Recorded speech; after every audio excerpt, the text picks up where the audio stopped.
Hi, my name is Lisa, and before we begin, I want to ask you something. Have you ever felt like your own family turned their back on you the moment you needed them the most? I don't mean something small. I'm talking about a time when you were at your lowest, truly broken, and instead of lifting you up, they walked away. Or worse, laughed at your pain like it meant nothing to them. Where are you watching from today? Are you in the USA, South Africa, Nigeria, maybe even the UK? Drop your city and your age in the comments. I love seeing where we're all connecting from. And let's talk about this, truly talk. If your family suddenly came to your doorstep with bags in hand, expecting to move into your home after years of abandoning you, what would you do? Would you open the door? Or would you remind them of the time they left you crying alone in the rain? Because what happened to me still keeps me up at night. I didn't grow up dreaming of revenge or holding grudges. I believed in love, in family, in loyalty. I believed that when things went wrong, the people who shared your blood would be the first to stand beside you. But life doesn't always play out the way we hope. One day I was doing just fine. I had a job, a tiny apartment, and a quiet little life. The next, everything was gone. And when I reached out for help, the kind of help you expect from family, they shut the door in my face. That moment broke something in me. But it also lit a fire I didn't know I had.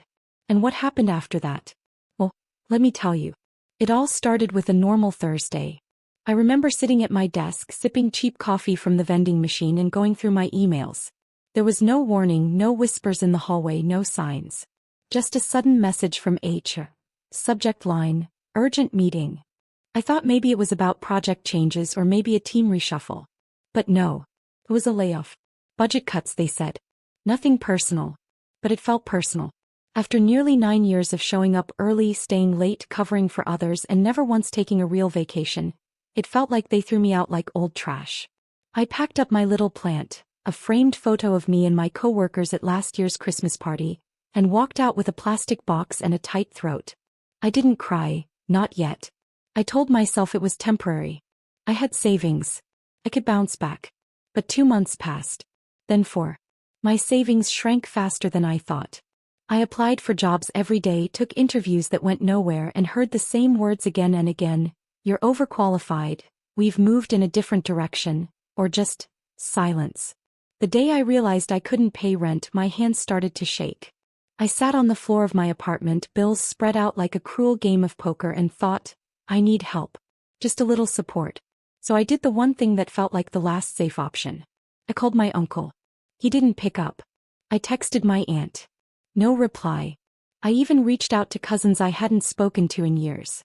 Finally, I drove across town in my old, beat-up car, out to my uncle's place. It was a cold evening and the sky was thick with clouds. Halfway there it started raining. Slow at first, then heavy like someone turned a bucket upside down. By the time I reached their porch, I was soaked to the bone. My fingers were trembling, not just from the cold but from fear. Fear of being humiliated. But still I knocked. And waited. The porch light flicked on. My brother opened the door. He looked surprised. Not warm. Not worried. Just blank. I tried to speak, but the lump in my throat was too big. I think I managed. I lost my job. I just need a place for a few nights. And then he did something I'll never forget. He smirked. Actually smirked. And said, "You don't even have a family." Then he closed the door. Just like that.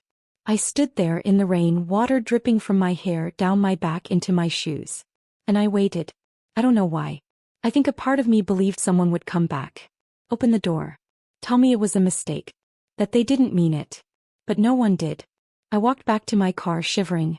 My coat was thin, my shoes squished with every step, and I remember gripping the steering wheel and just losing it. I sobbed. Not the soft, quiet kind of crying. The kind that comes from the deepest, most forgotten places.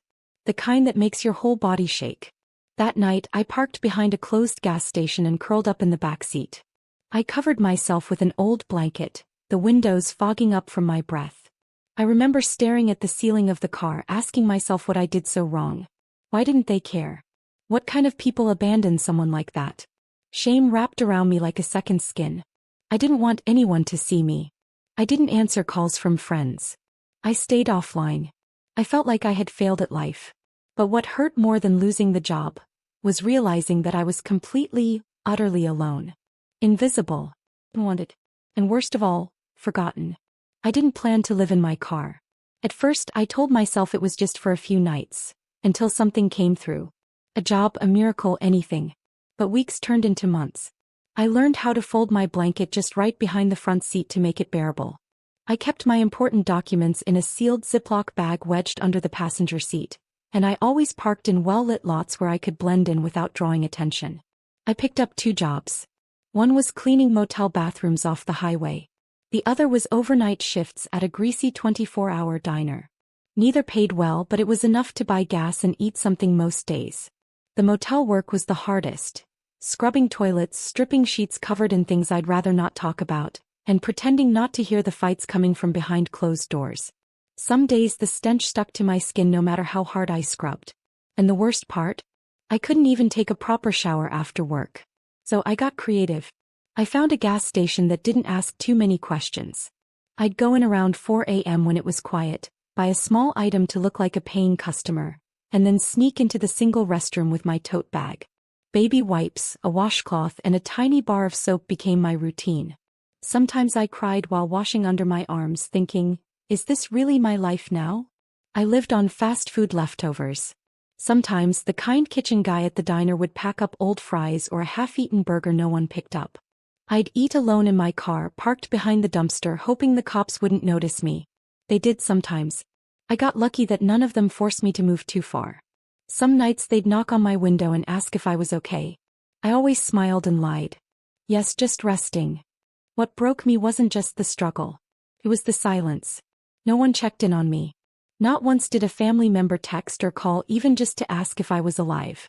I stopped expecting it. I stopped waiting. But even in those dark months, there were glimmers of something else.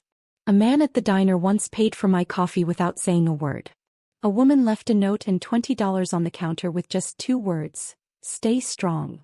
A little girl smiled at me while I cleaned a bathroom stall, and for a second, I remembered how it felt to be seen like a person again. I'd be lying if I said I didn't think about ending it. There were nights when I stared at the dark ceiling of my car and wondered what would happen if I just disappeared. Who would care? Who would even notice? But then something happened.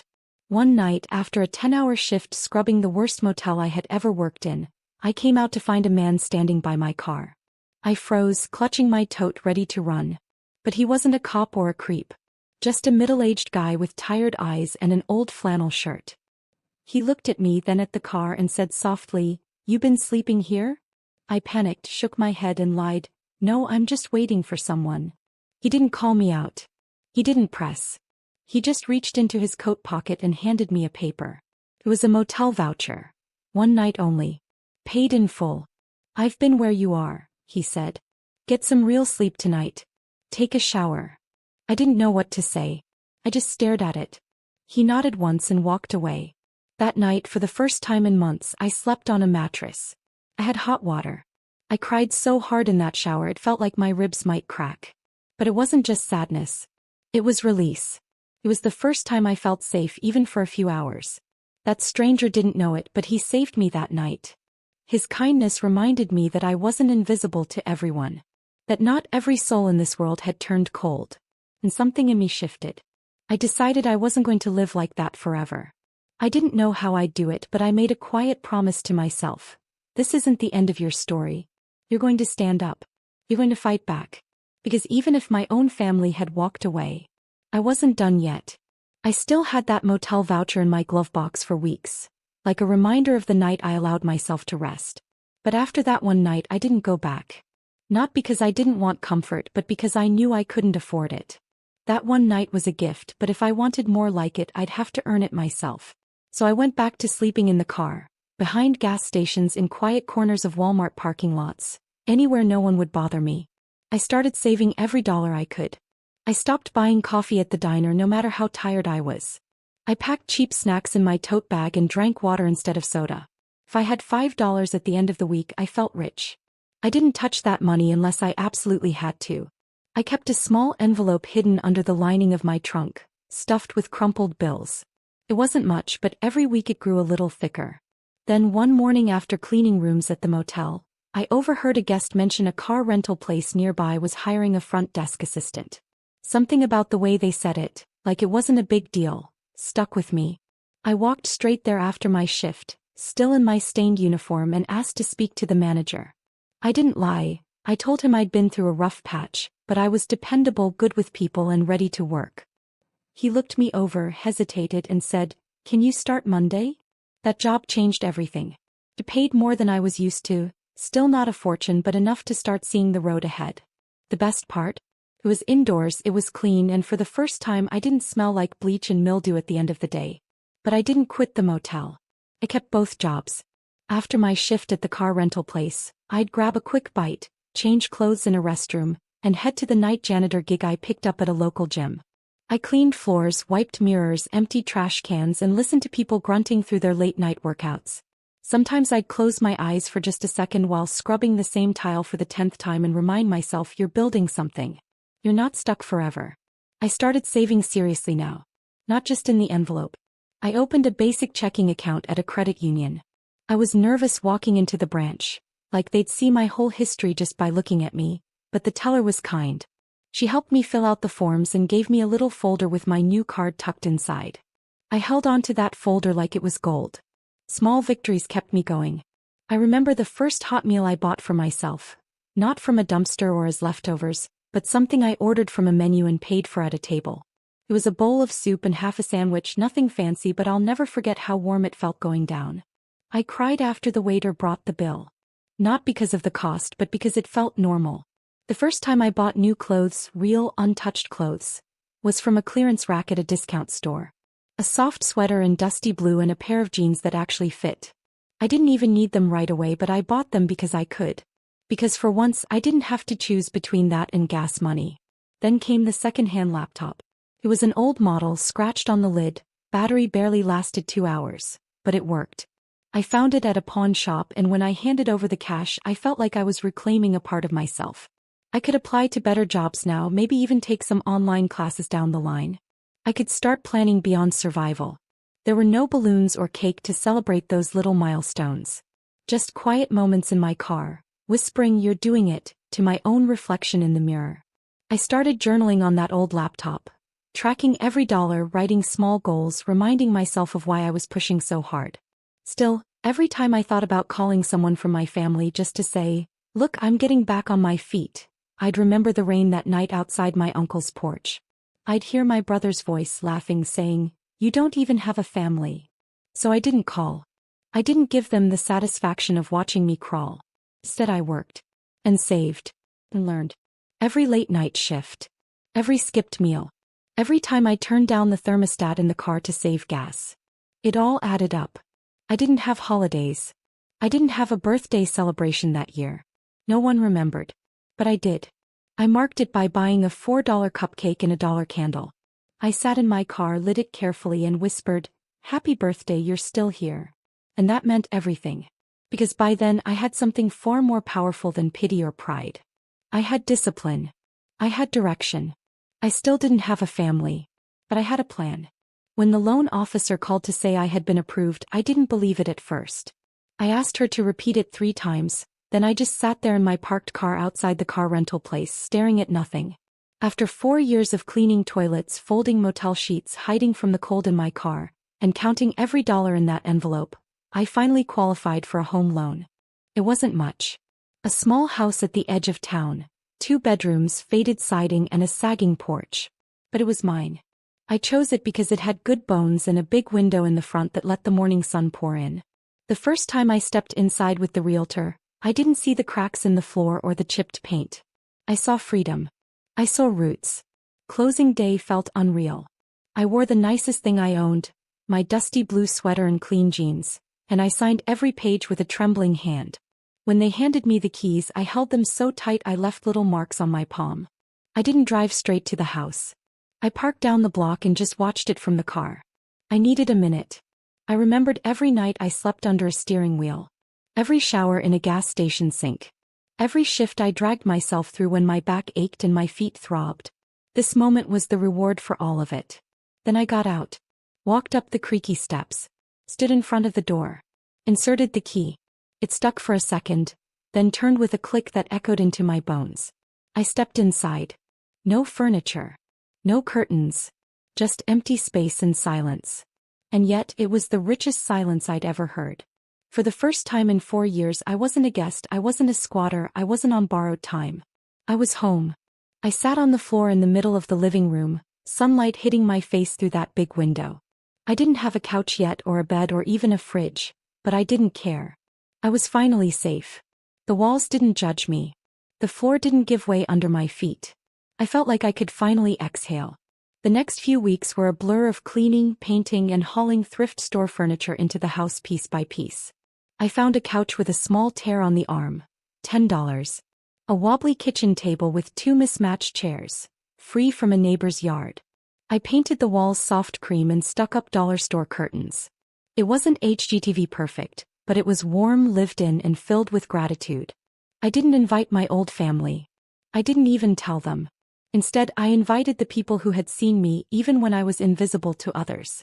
The night shift guy from the gas station who always gave me hot coffee for free when I looked cold. The motel cleaning lady who used to slip an extra muffin into my pocket when she thought I wasn't looking. My co-worker from the car rental place who offered to drive me home when my car broke down. These people were my real family now. My chosen family. For the housewarming, I cooked spaghetti with Jared's sauce and toasted garlic bread from the dollar aisle. We drank store-brand soda in plastic cups and ate off paper plates. No one complained. No one asked for anything more. We laughed that night. Real belly-deep laughter. Someone brought a small plant as a gift. Another brought cookies in a reused tin. A neighbor down the street sent over a pie and a handwritten note welcoming me to the block. It was the first time in years that I felt surrounded by kindness, not pity. Later that night, when everyone had gone home and the quiet settled back in, I walked through each room, touching the walls gently like they were old friends. I brushed my fingers over the chipped kitchen counter, the uneven windowsill, the edge of my second-hand sofa. Then I went to the back bedroom, mine, and laid down on my new mattress on the floor. It wasn't fancy. Just a basic foam mattress and a blanket I'd been using for years. But the feeling, it was indescribable. No car lights passing by. No fear of a knock on the window from a security guard. No engine humming under me. Just peace. I stared at the ceiling and whispered, "You did it." I let the tears come. Not from sadness but from relief. From pride. From finally knowing what it meant to rest without worry.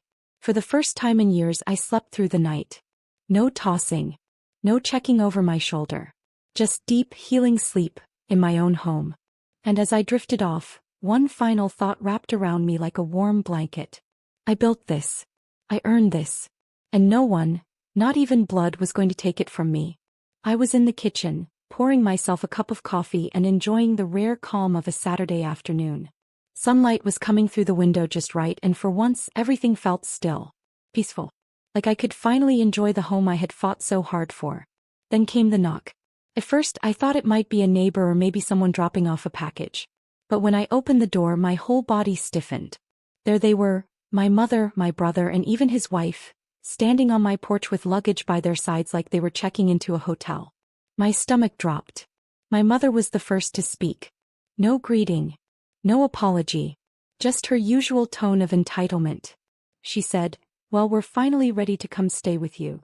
Like I had been waiting. Like this was a reunion we had all planned for. I couldn't even speak.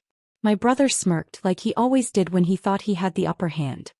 He nudged one of the suitcases forward with his foot and said, "We'll take the master bedroom. You can stay in the basement." I stood frozen. Coffee still in my hand. Steam rising between us even though I suddenly felt cold all over. My home. My walls. My peace, and now them, acting like they'd never laughed at me in the rain, never turned me away, never told me I didn't have a family. It wasn't just disrespect. It was delusion. They hadn't changed. They hadn't come to reconnect. They came to take. I looked at their shoes on my welcome mat and felt something sharp twist in my chest. The rage, the disbelief, the insult. It all boiled up inside me so fast I had to grip the doorknob just to steady myself. I had built this life brick by brick, moment by painful moment. I had slept in my car, scrubbed strangers' bathtubs, eaten leftover fries just to survive. And now the people who left me to rot were standing on my porch, expecting comfort and hospitality? They thought they could walk back into my life like it was a spare room. But I wasn't the broken girl in the rain anymore. And they were about to learn that the door they shut on me didn't open the same way anymore. I looked at them carefully, feeling my heart pounding in my chest. I took a deep breath and said as calmly as I could, "This house isn't yours." My mother's eyes narrowed and my brother laughed loudly, mocking me. "So now you think you're better than us?" he sneered, stepping forward like he wanted to intimidate me. I stood my ground and looked right at him. "No," I said quietly but firmly. "I don't think I'm better than you.